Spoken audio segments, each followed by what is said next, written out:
So రైతు సోదరులందరూ గత 3-4 సంవత్సరాల నుంచి మైకోరైజా గ్రాన్యువల్స్ అంటే ఏంటో కొద్దిగా తెలుసుకున్నారు.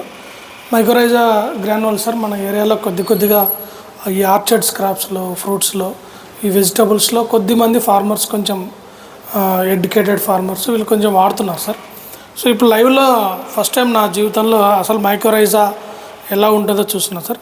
సో ఈ మైకోరైజా అంటే ఏమిటి, ఇది మొక్కలకు కానీ మన వ్యవసాయంలో ఎటువంటి పాత్ర పోషిస్తుంది సార్ మైకోరైజా?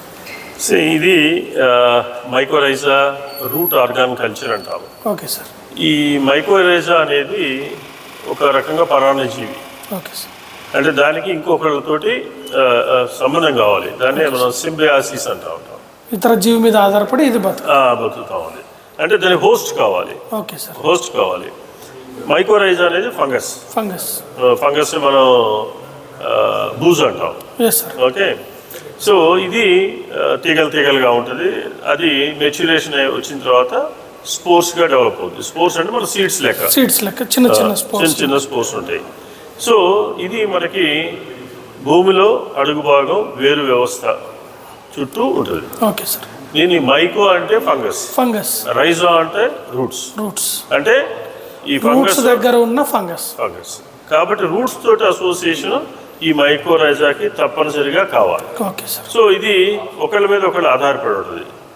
మొక్క మైకోరైజా మీద ఆధారపడి ఉంటుంది. దీనికోసం ఆహారం కోసం, న్యూట్రియంట్స్, ఎస్పెషల్లీ ఫాస్ఫరస్ కానీ న్యూట్రియంట్స్ కానీ రైతులు రెగ్యులర్ గా వాడేస్తారు. డిఏపి కావచ్చు, యూరియా కావచ్చు, అటువంటివి న్యాచురల్ గా ఇవి ఈ ఫంగస్ మొక్కకి అందిస్తుంది. మొక్క ఏమొస్తుంది? షెల్టర్ ఇస్తుంది. Okay sir. మొక్క షెల్టర్ దాన్ని పెరగటానికి, దాని నుంచి మనం వాటర్ కానీ గ్రహించడానికి ఇది ఉపయోగపడుతుంది. కాబట్టి ఈ రెండింటి మధ్యలో దాని రిలేషన్షిప్ మనం సింబయాటిక్ రిలేషన్షిప్ అంటాము. ఓకే సార్, అర్థమైంది సార్. చాలా సులభంగా చెప్పినారు. అంటే మైకోరైజా అనేది, మైకో అంటే ఇదొక ఫంగస్, రైజా అంటే వేరు వ్యవస్థ. సో దీనికి వేర్లు కావాలి, వేర్లకు ఆహారం కావాలి. ఇది వేర్ల దగ్గర ఉండడం వల్ల భూమిలో ఉన్న ఆహారము సులభంగా మొక్కకు అందుతుంది. సో రైతులు ఎంతో ఖర్చు పెట్టుకొని ఎంతో కష్టపడి ఎరువులను భూమిలో వేస్తుంటారు. ఇటువంటి చిన్న మైకోరైజా అనే ఒక ఫంగస్ మొక్క వేరు వ్యవస్థ మీద చిన్న స్పోర్స్ మాదిరి డెవలప్ అయ్యి మొక్క లోపలికి వెళ్ళి భూమిలో ఉన్న ఎరువుల్ని మొక్కకు అందిస్తుంది. దాని ద్వారా ఇది మొక్క మీద బతుకుతుంది, మొక్క దీని మీద ఆధారపడి బతుకుతుంది. కాబట్టి ఇది ఒక సింబయాసిస్. అంటే ఒక న్యూట్రియంట్ అయిన కాదు, మొక్కకి ఒక రక్షణ చక్రం లాగా కూడా పనిచేస్తుంది. వేరు వ్యవస్థ తెగుళ్ళ నుంచి మొక్కని కాపాడుతుంది, వేరు వ్యవస్థను కాపాడుతుంది, భూమి ద్వారా సంక్రమించే. ఇంకా అద్భుతమైనది ఈ ఫంగస్ అనేది నెట్వర్క్.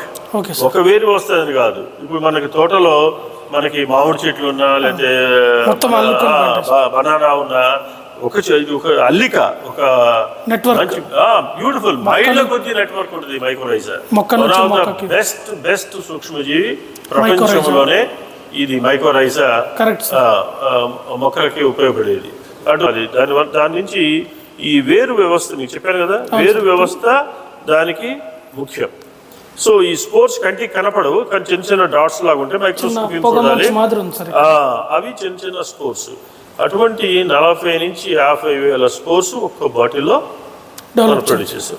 దగ్గర ఒక బాటిల్ని 1 ఎకరానికి మనం ఫార్ములేషన్ చేయొచ్చు. వాటర్ సాల్యుబుల్ పౌడర్ కానీ లేదా గ్రాన్యులేషన్ లో కానీ మనం చాలా వరకు ఇప్పుడు చాలా కంపెనీస్ గుళికల రూపంలో ఇస్తా ఉన్నాయి. కాబట్టి మనం బ్రాడ్కాస్ట్ చేయొచ్చు, మొక్కల మొదట్లో వేయచ్చు, రకరకాలుగా చేయొచ్చు. దీన్ని వాటర్ సాల్యుబుల్ పౌడర్ కూడా చేస్తున్నాము. దీన్ని మనం డ్రిప్ ఇవ్వడానికి అవకాశం ఉంది. ఎందుకంటే మాకు టమోటా కావచ్చు, దానిమ్మ, ఇవన్నీ డ్రిప్ ద్వారానే వాటికి ఇస్తుంటారు సార్ మందులు. సో డ్రిప్ ద్వారా ఇస్తే ఇంకా బాగుంటుంది. ఏ టైంలో అయినా వదులుకోవచ్చు.